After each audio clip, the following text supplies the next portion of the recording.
On the 25th of August, my friends and I went on a road trip to the French-speaking part of Switzerland. It was with Miranzi, who assigned herself as the DJ, who also fell sick and had to leave us halfway through the trip. You guys have iPhones?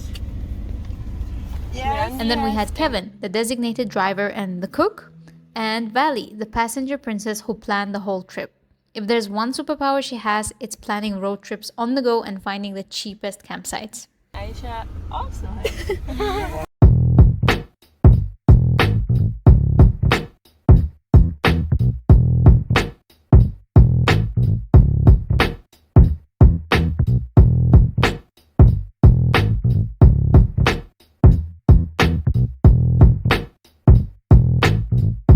After 3 hours of driving, we finally arrived to Geneva, and we parked right outside the place that I really wanted to visit. The place where Dostoevsky worked and lived. Now I can finally tell my grandkids that I've been where Dostoevsky lived. If you don't know who Dostoevsky is, he's a Russian author of many famous literature books.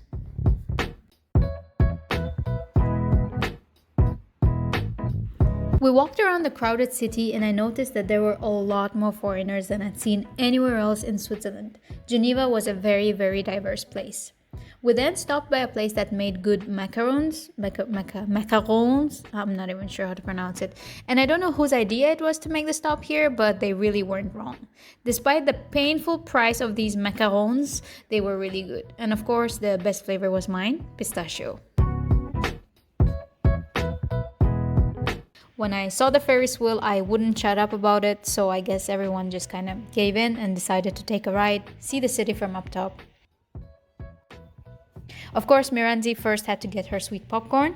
She later realized that she could have actually gotten cotton candy instead, and that ruined the rest of our ride. Not just for her, for all of us, because we all now wanted cotton candy. Anyway, the ride was really cool. We got to see the whole of Geneva from up top. And unfortunately, we only got 3 rides, but I think that was enough on such a cloudy day.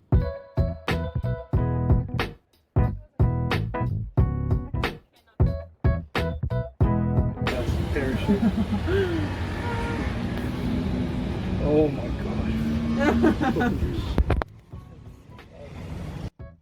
Apparently, Kevin was afraid of heights and he only told us once we got to the very top of the Ferris wheel. And he was just waiting to get down as soon as possible. I would give it a 7 out of 10. 5 out of 10. I really liked the entrance cards. I didn't like that you couldn't spin. But overall, it was a nice view. Yeah. The view's okay. They don't allow food.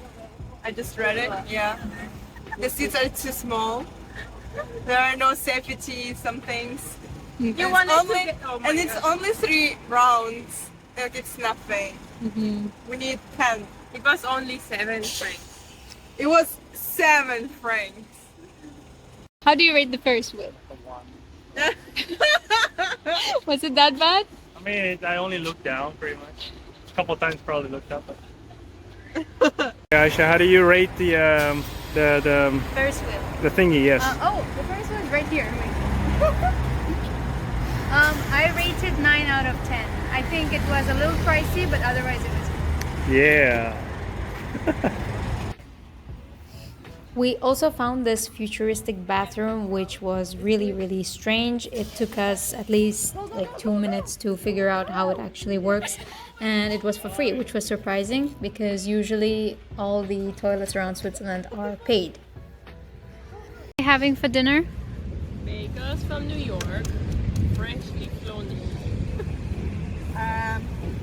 Apples from Austria. Place, and pears from Valentina's mom's tree. By this time we were quite hungry, so we found an empty bench at the park and sat down to eat with a good view. This is also where Vali took the best photo of me.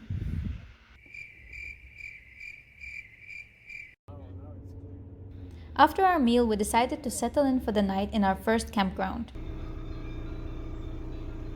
Vali found a small campground where we stayed the night for free thanks to a kind lady called Elizabeth.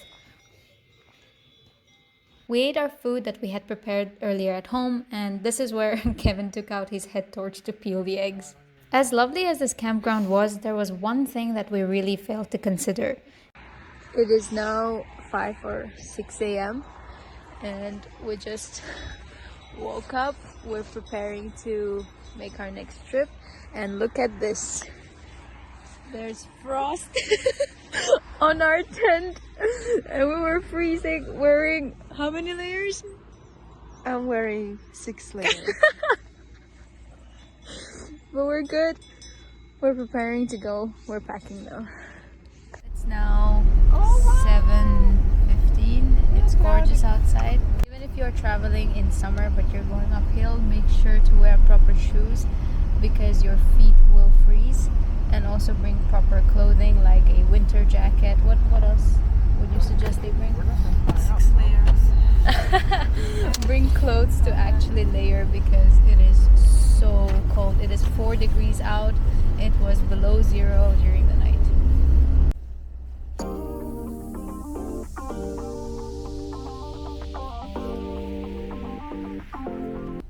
So we've now stopped by Aldi. Yeah, Aldi Swiss. And we're gonna get some breakfast, coffee.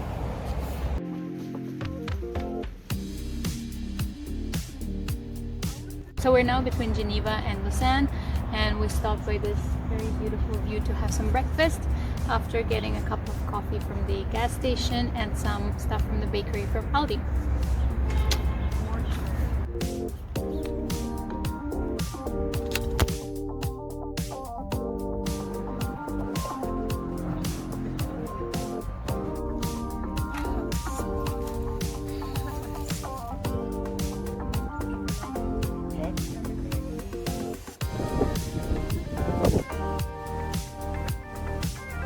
After walking around the park for a bit and taking some photos, we spotted a church and decided to go in.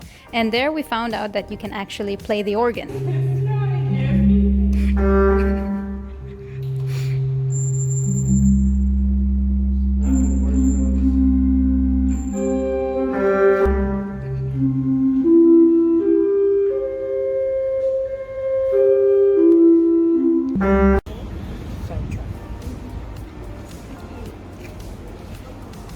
We're walking in the middle of a city and I didn't realize that I actually got my sun allergy, but it's not itching, so I'm fine.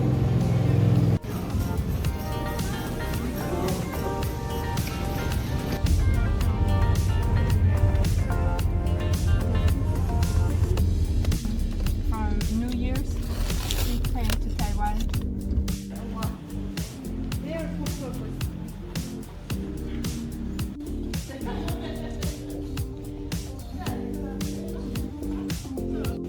It got a little too sunny, so I'm walking with my umbrella.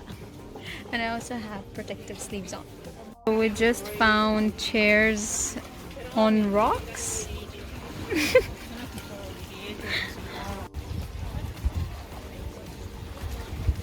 There is a statue called The Last Romantic. It's dedicated to Mihai Eminescu. But then there's also a giant fork. Yeah, a giant fork in the water. And this is where Kevin said, "Hey guys, I have an idea."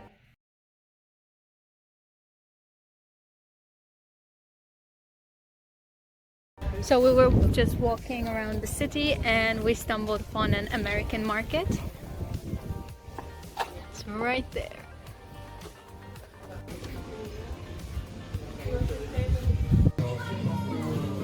It's her name. She bought these things.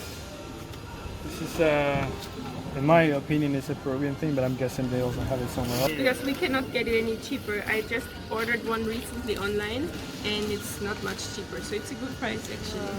All right, so this is. But it's cheaper if you go to Peru. So.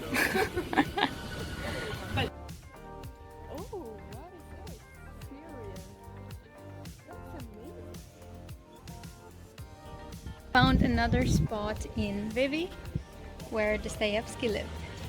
This was completely unplanned. I wasn't even looking for where Dostoevsky lived in Vevey, but then I found the spot while walking and I realized that, hey, this looks quite familiar, and I googled it, and yeah, that was the place.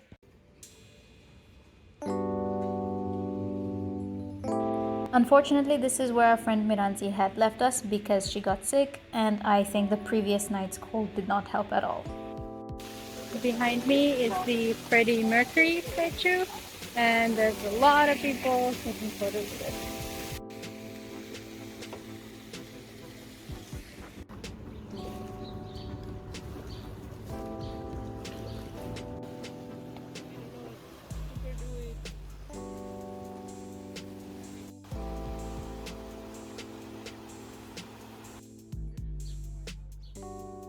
I have a sore throat because of last night's cold, but having a sore throat is no excuse not to have pistachio ice cream in Montreux, so here I am. We stopped at a rest area by the gas station with a really beautiful view. This is where Kevin cooked some eggs and Vali taught me how to make this camping salad sort of thing, and it was really, really delicious. I realized that the food that you eat during the road trips is so much tastier than the food at home for some reason, even though it's the same food.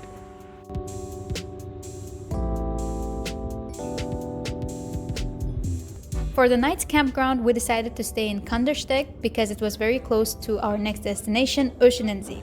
What we didn't realize was that there were no roads there. Instead, there was a train that takes cars. And throughout the whole road trip, I have never seen Kevin this happy or excited. Do you think I have to go all the way out there? I would wait under the You sure? here. Yes, I would wait. God damn it. How much space I have on my right? Damn, I should have gone. That means we get off first. What was I thinking? On the back is like amateur. I'm guessing I cannot stop here. I have to go. No, you have to go.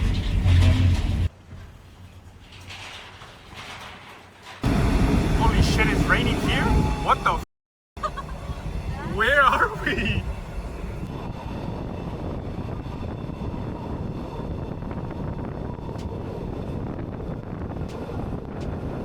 So this is our new camping spot for the night, and Vali found it for 10 francs per person, and we get designated space and we can put up a tent here, so that's pretty cool. We're gonna have a great night. To our surprise, there were Boy and Girl Scouts on this campground, and lucky for us, it was their last night of campfire, so we got to see their performances and we got to see everyone gather around the camp. We were also allowed to join them as campers.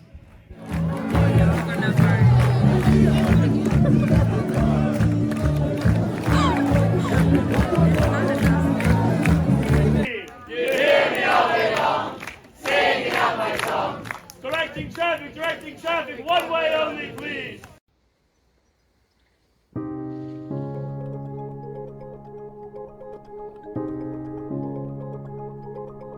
It's 8 a.m.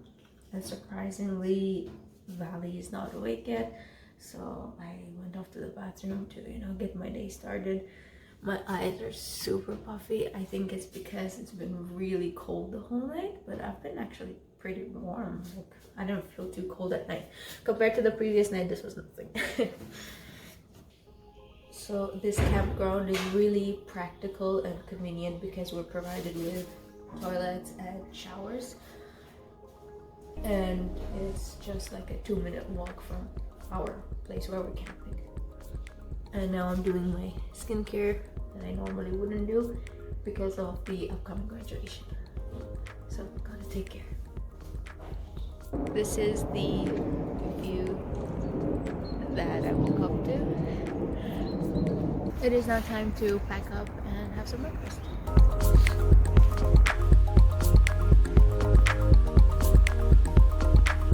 After having breakfast, we headed off to our hike at Oeschinensee.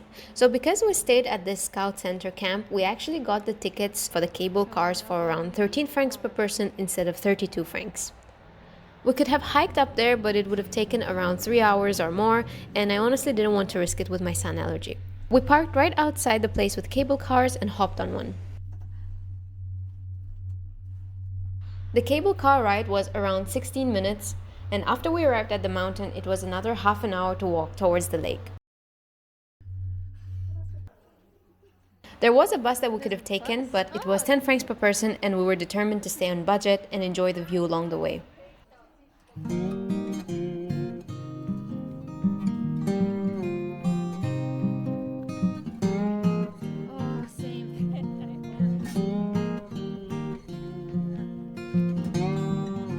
The water looked crystal clear. It was so blue, it looked like it was almost out of a cartoon.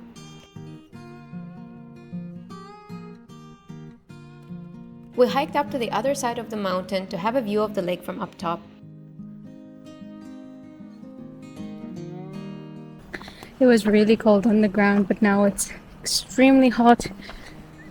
And I have an umbrella to protect myself from the sun. So it's working so far. I'm not getting wet. And we've been out in the Oeschinensee for about an hour, hiking for about half an hour. Yeah.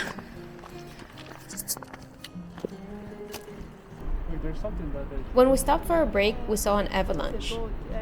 We knew that the hike would be a while longer, so luckily I came fully prepared for the sun. So the next half of the hike, I kind of looked like this.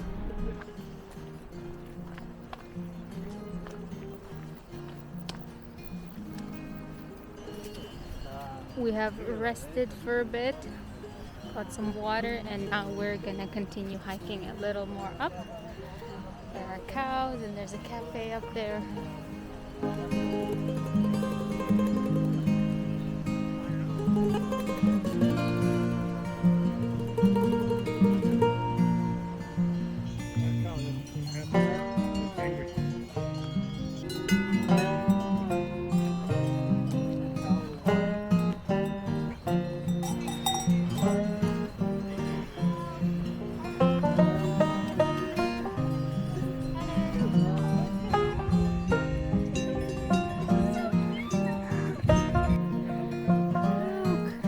Vali found a pretty caterpillar. Come, look in the camera.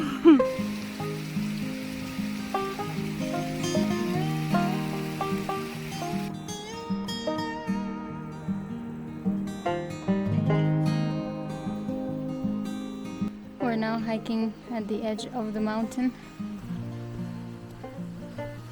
It's a very moderate hike, not too steep. And there's a waterfall here. Yeah. Phenomenal is an understatement. Kevin is filming for his vlog, I'm filming for mine. Honestly, I feel like I'm trapped inside of a postcard.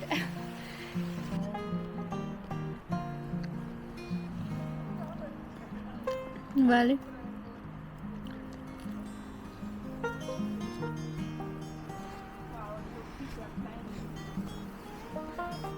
Yeah, it's very steep. There are climbing ropes here.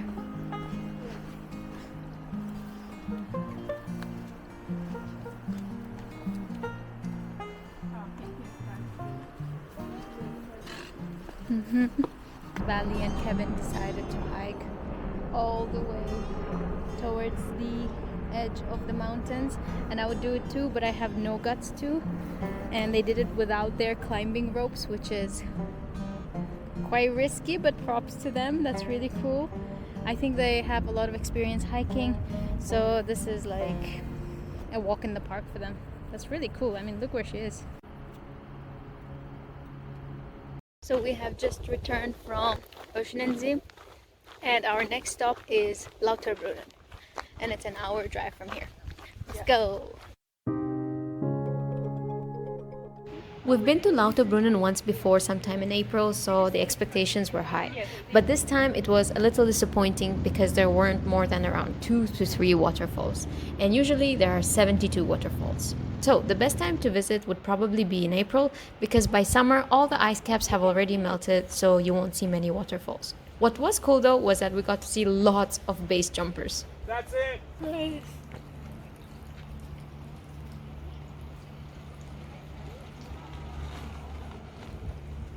After half an hour of walking around, we went to our last camp, and this was the last night of the road trip.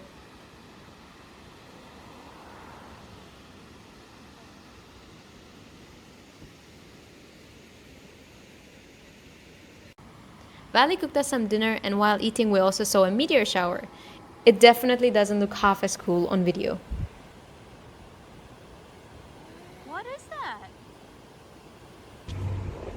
Just got the morning coffee and off to finish our road trip.